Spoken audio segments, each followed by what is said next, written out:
And welcome back to my Let's Play of Nier. Gently, weakly, softly, the shade, sure that its tormentor was dead, turned and stomped off toward the horizon, stomping along the way to bellow one final roar. Couldn't kill it. Sorry, Grandma. Couldn't avenge you. Shamed beyond imagining, Kaine tried to turn her head to the side, but only succeeded in coughing up a huge gout of blood. It was getting difficult to see, and only after a moment of fierce concentration did she realize that her left eye was gone. Laughing to herself, she turned her remaining eye to the ruins of her home and noticed a ragged stump of arm resting a few feet away. Yeah, that's mine, she thought with a mad giggle. This is gonna make clapping a real bitch. Ha, cried a sudden voice from the depths of her mind. Finally gonna die, are you? Well, you had it coming. Go to hell, Demo, she thought at the unseen assailant. Go to hell before I pluck your eyes out and feed him to a dog. The voice of her childhood terror evaporated into smoke, only to be replaced by another, more recent voice. Hold still, said the apothecary, materializing from the ruins like a ghost. I want to draw you, that way you can live forever. No, stop. Don't want to live forever. I want to die right here. I see, he said quietly. Well, if that's how you want it. The spectral shopkeeper fluttered in and out of existence for a moment, then produced a piece of paper and sketched quickly. After a few seconds, he turned the page to Kaine and smiled. Since you rejected my offer, I decided to draw someone else. It was a picture of her grandmother, real as life. Kaine opened her mouth to thank the man, but stopped as the picture began to blacken in the middle. Before she could say anything, thousands of multi-legged insects began to swarm across the image, tearing at it with sharpened pincers. Stop. No, don't hurt that picture. Kaine reached out with her remaining arm and waved futilely at the air. To her surprise, the insects fell off the picture into the ground below, where they vanished into tiny black tendrils of smoke.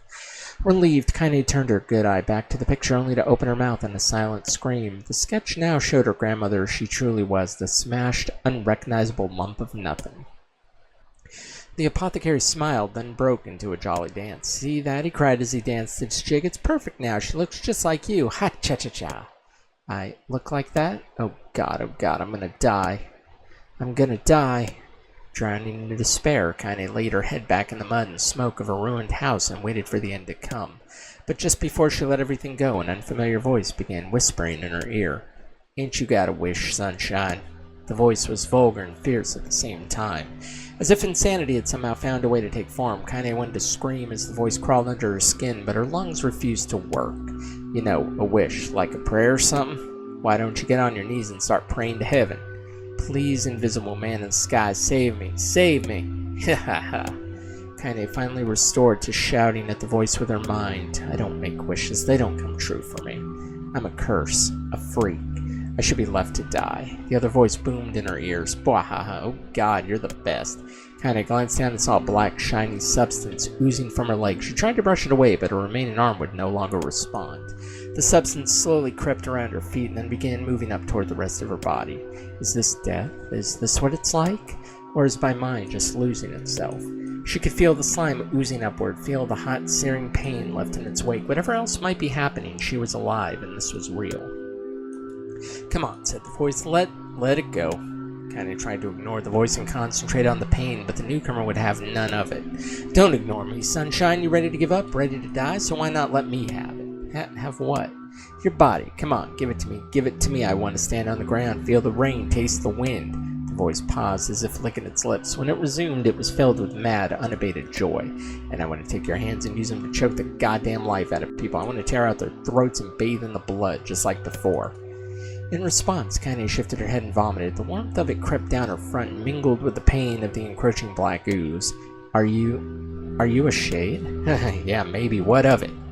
The slime reached her face, crept up past her nose, and slowly oozed into the socket of her missing eye. The moment it touched her brain, Kaine was struck by the most powerful sensation she had ever felt in her life. It was ecstasy. She wanted to scream with delight, but all she could manage was a small, whispered moan. Feels good, don't it? Asked the voice with a chuckle. Yeah, what can I say? I know how to please the ladies.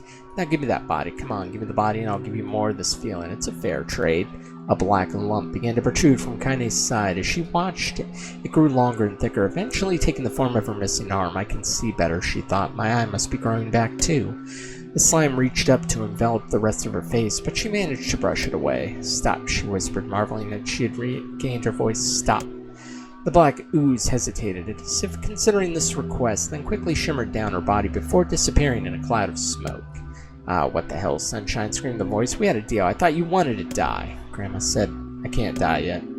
A brief image of her grandmother, bloodied and broken, flashed before her eyes. She saw the shade that had killed her and heard its mocking laughter, then closed her eyes and forced the image from her mind. Her whole body was quaking with rage. When she opened her eyes again, they burned bright red. That thing took my grandmother. I have to kill it before I die. Kaine glanced down and saw the mysterious pattern. The pattern of the shades burn itself into her left arm. Well, I'll be damned, said the voice cheerfully. Look at that, Sunshine. I think you and me are going to be good friends now. Kaine stared intently at her arm. The more emotional she felt, the more the letters seemed ready to puncture her skin and begin infecting the rest of her body. The arm clearly had a will of its own now. Stop. Gotta stop. Holding her left arm in her right, Kaine took a deep breath and tried to calm herself. Come on, don't fight it, pleaded the voice. Hate's my favorite dish, and I'm hungry. Let it go. Feel the anger. Burn with the fire of revenge. Thirst for blood. Then go out there and shut up. Shut up and get the hell out of my body. Bwaha, your body? Oh, that's rich, Sunshine. Real rich. Look, why don't you just up and die so I can have this body all to myself? What do you say? I bet those buddies of yours in the air would love to see you dead. Kaine grabbed a nearby shard of glass and tried to saw off the shade-infected portion of her side. Before she could, her darkened left arm grabbed her right wrist, crushing it. Kaine screamed and dropped the shard as the sound of bone crunching on bone filled the air. Gah, stupid idiot girl, you're possessed now, Sunshine. There ain't no going back. The voice laughed again, a loud, long wail that seemed to go on without end. Possessed? Yeah, possessed. You and me, we got what you might call a timeshare arrangement. Remember how folks used to think you were a freak? Well, now, wait till they get a load of you now. Kaine looked up, tears in her eyes. The sky seemed smaller, somehow darker. Is this because of that shade? Is this how they see the world? So, listen. I know this whole possession thing seems a bit sudden, but it ain't all bad. There's plenty in it for you, too. I'm a very powerful creature, Sunshine, and now that power belongs to you. You got enemies? People you want to kill? I can make it happen. That little fat kid who kept picking on you, that big old shade that squashed your granny, will wrap him up in their own assholes. No more abuse for you, Sunshine, no more pain. Wait, you're a shade? Why would you help me kill another shade? What, you think I'm some kind of racist? Some killing snob? I don't give a good goddamn who you murder, honey pants. I just want to drink from the well. Kaine considered this as she struggled to her feet, the power of the shade coursing through her. The smoke from her house was drifting away with the wind, and she enjoyed the way the cool evening breeze felt on her new left arm. After a long pause, the voice spoke up again. So, how about it? You and me, we can have some good times together. Look, I'll even take care of the bloody part if you don't want. Fuck off, asshole. I'll handle the killing. Bwaha, screamed the voice. Look at you go. Oh, Sunshine, we're gonna have so much fun. So listen, my name's Tyrant, and if you ever need me, I'll just be hanging out in this piece of meat you call a heart. Now get to it. The more you kill, the more your heart turns rotten and sour, and I like rotten and sour. Kaine found herself nodding at the voice. Yeah, she said, yeah, I think this can work. I'm gonna find that shade and I'm gonna strangle it with its own guts. And when I'm done, I'm gonna do the same to you, Tyrant. Count on it. Ha! I've shit bigger than you, so good luck with that. Oh, and hey, one more thing right now. You and me are sharing this body, but if you ever run out of hate, if you ever, go soft, then I'm gonna take over everything. So keep on killing, Sunshine, and watch your back. The voice grew fainter and gradually faded away, fading to somewhere deep inside Kaine herself. Kaine waited until she was sure the voice was gone, then waved her new left arm with it a few times. It feels perfectly normal, she thought. It feels like mine. Desperately, she began poking and prodding at the new limb, determined to find something wrong with it. She didn't want it to feel normal. That would mean the creature inside her had already won. I'm not a shade. I'm Kaine. Repeating this mantra in her mind, she slowly began digging through the rubble of her house, being careful to ignore a certain red-stained spot in the corner. Finally, after what seemed like an eternity of heartbreaking work, she found what she was looking for. It was the wreath of lunar tears. Though it had been through hell and back, the garland's petals were as bright as ever. Kaine started to place it in her hair, then slowly lowered the wreath and stared at it. I'm sorry, Grandma. I'm so sorry, but I don't deserve to wear this anymore. I'm possessed, corrupted, a freak, and this time I don't think there's any going back. Holding the flowers to her heart, Kaine fell to the ground and sobbed. As night gradually lightened to dawn and the people of the area rose to their daily lives, she remained in that position as if tears could somehow wash away the horror that now infected her world. Oh, thank God, are we finally done? Stay alive. Yep, I think we finally are. Grandma? No. Kaine, you gotta live. You gotta come back to us! No, it's someone else.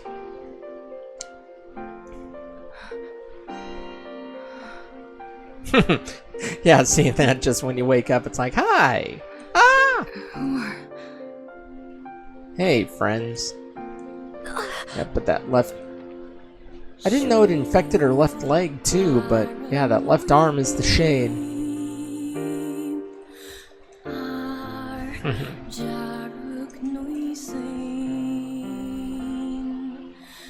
Emil, you were the one calling me, huh? You still recognize me? Yeah, sure. I knew you right away. Thank you. Good to see you, Kaine. Yeah, she made it out of there. You look like shit. Oh, it's fine. How Hey, the book was right, though. 5 It would take years. more than that to kill her. Yeah, she was trapped in that slab for 5 years.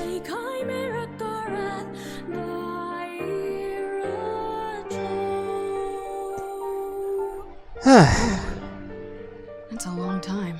Yes, it is. Any luck with Yona? No. We are still no closer to finding her. We need a way to locate the Shadow Lord. Why did it take those 5 years to start getting This to this is for point? you. Lunar tears. Did you make this? Might Just a have. little welcome back gift. It's not much, I know. Oh, it's enough. It's nothing like the one Grandma used to make, but... Oh, hell. Thanks. Excuse me. Hi. Yes, can I help you? Popola, we did it. We freed Kaine. That's great. Listen, can I talk to you for a minute? By the way, she's worried about the villagers. It's like, it turns out she... This doesn't make sense. You mean how... Yeah, Try to understand. villagers are a I'm bunch tired of and jerks. scared and I'm sorry. I'm sorry you have to bear the brunt of that. No, you're It's not. crap. It's okay. We can sleep outside. No one's sleeping outside. You Yeah, and it's Kaine fine. saved this village, and now they want to run you out? Yes. People are afraid of us. And really, I understand. I mean, he's a Look at me. he's a floating skeleton wearing a shawl. As long as you're still with us, I can deal with it. Right, Kaine? I'm used to sleeping outside. I'm sorry. Yeah. We'll see you later. We're sorry. No, you're not. In the end, you really aren't. I mean, they do seem remorseful over their actions, but no, you're not. Yeah, so we're... What is the matter? Kaine always sleeps outside. I never thought about that until just now. How could I Yeah, have not noticed that? How selfish am I? very. What the hell is wrong with me? Oh, you're a terrible person. We should turn in. Might be a good idea. Yeah, what? They couldn't... I didn't get much sleep that night. I wanted to blame Devila for everything. I wanted to grab Popola and strangle her. But anger won't accomplish anything. They said and did what they did for the sake of the village. For the sake of protecting it from the horrifying threat of the Shades.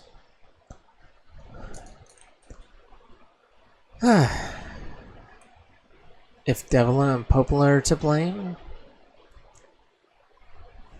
then I am equally at fault. For not stopping for a moment to think about Kaine and Emil. Yeah, the ones who sacrificed them from... who sacrificed them for your sake. Like I said, a lot of people sacrifice themselves at the end. Kaine ends up not dying, but... don't worry, there's more. Sleep well? Sure. Well, if you say so. I need to go see Devila and Popola. Very well. How long has it been? Yeah, I think I can do this part where I at least get the next chapter of it. Also, please, yes, good. Everything is done. Ooh, I'll take money. How much money do I have still on my money? Huh, that's cool. Yeah, grow these lunar tears in your garden. They have a 1% chance of growing. Fuck you then. How about that? Like how? Wait. Oh, are they at the... Oh. I was looking in the wrong spot. Hi. Kinda thought you'd never talk to us again. This is bigger than you or Popola. It's about the whole damn village. I know, but regardless, you should go talk to Popola. I think she wanted to discuss the Shadow Lord with you. I can do that. Oh, and also, yeah, sorry about yesterday. I kind of flew off the handle. No, you didn't. Besides, it was our fault in the first place. Let Emil and Kaine know that we're sorry, alright? I'll do that. Music is still so good, but yeah, we have this other... I mean, honestly, we'll be able to break through all the pieces easily enough, because... I mean, look at it like this. We still have our goddamn spear powered up. And if I want, I could probably go dig up the eggs needed to upgrade it again. And if I do that, I'm going to something up. Yeah, still can't get the damn roof fixed. Yeah, we're still going to talk about that, but... yeah, we have a lot to do. Fortunately enough, no side quests. Popola? Oh, hello. Look, I want to apologize for Stop, don't you dare. You had every right to be upset. I understand why you did what you did, even if I don't agree. You're just trying to protect the villagers. It's not your fault. Well, I still feel terrible, just so you know. I believe there was something you wished to discuss with us? Oh, right, yes, about that. You know about the Lost Shrine, right? The temple where I was first discovered. That's it, and it seems the Shadow Lord's lair is connected to it somehow. Oh-ho, it was right under our pages the whole time. But the entrance is sealed off and the bridge that led us there, so take a boat. A boat? Yes, the trade waterway's been repaired. It took them 5 years. We've been using it a lot recently with all the shades running around. It's safer than trying to cross the plains. There's a landing port near the path to the Lost Shrine's back entrance. I'll let the ferryman know about you. He'll take you wherever you need to go without charge. That should make it easier for you to move from town to town. Thanks, Popola. I feel like you've done so much for me. Can't believe I was such an ass to you earlier. I told you not to worry about it, so don't. Alright, I'll see you around. Yeah, and for the love of everything, be careful. I wonder if I still have the... no, I don't have the key to my knowledge. But yeah, we gotta take the, find the back door entry to the shrine, but... good thing is the fact that not only can I'm definitely going to bring this episode to a close coming up, and then the shrine, I'm probably just going to wreck that in one clean go. I don't know if the game's going to be kind enough to let me continue to have the pieces of the key. The path above the entrance to the shopping district should take me to the boat landing. It should, and hear me out. I know the last 4 episodes have been filled with nothing but misery and woe with the crazy backstory. At least we've got all that taken care of. But now, I'm just gonna walk away from there a little bit. But yeah, now we can bring this one to a close for today. And when we come back, we'll take another journey to the Lost Shrine. So in the meantime, though, if you liked what you saw, make sure you give this video a thumbs up, subscribe to the channel, and of course, as always, thanks for watching.